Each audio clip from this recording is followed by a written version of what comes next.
Guys, dito naman si Pupa, oh, now ng now, sa loob ng kwarto kasi gusto na yang sumakay ng elevator. Pupa, you want to go out? Pupa, now nga. Madaling araw pa ito dito napunta sa pintuan namin. Now ng now, pinasok ko.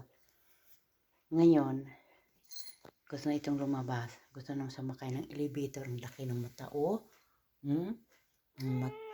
Now? You want to go out now? Sige na, now na.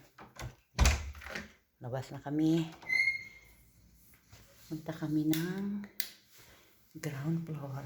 Kasi dito kami sa basement. Nag-aabang na. Na second floor ang elevator. Pumaba na kasama ko sa ground floor. Ayan.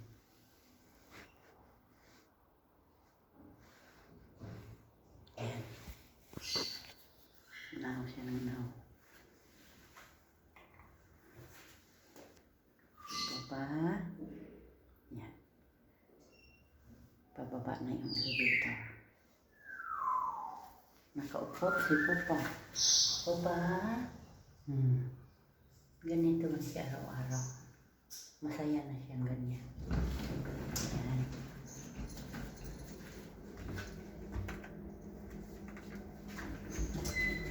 Papa.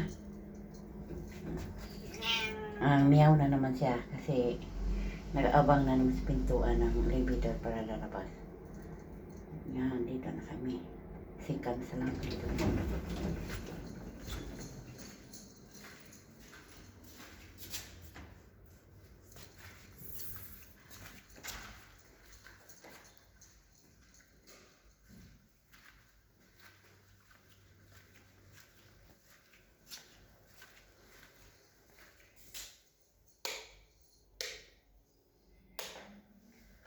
Naihi siya. Kaya now napunta kagad sa litter box. Ganyan. Naihi.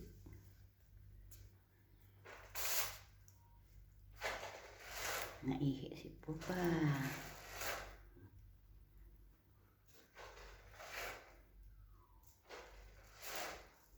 Ganyan lang maganda ang sa pusa kasi marunong magtabon sa Alam mo yung pinaglumihan nila? Binibili yan.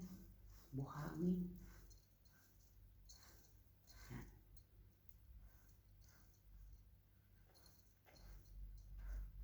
Pagkatapos nito, basta na itong lumabas sa pintuan. Ano po ba?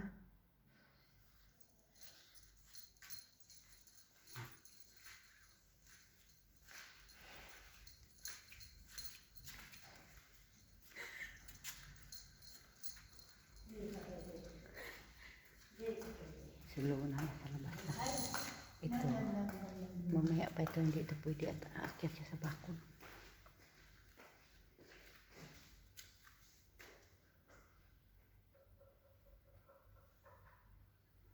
Ang sama. Nakatingin. Pag nangahawa ka ng susi, mauna nitong tatakbo sa main door.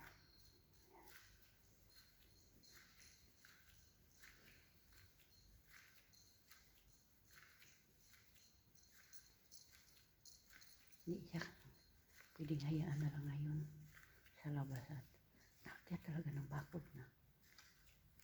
Manakaw kasi ito at lalapit ng tao. Hindi kagaya ni Luna na hindi malapitan ng ibang tao yung si Luna. Strict tayo na ito. Friendly. Mamaya ka na lumabas ha, Papa. Saka na ito pinapalabas pag nasa labas yung kasama ko. Kasi matingnan siya. Naakyat na siya sa bakod. Marunong nitong makit sa bakod. Kaya ganun. Pagbaba mamaya sa basement, sunod na naman ito. Yan si Pupa.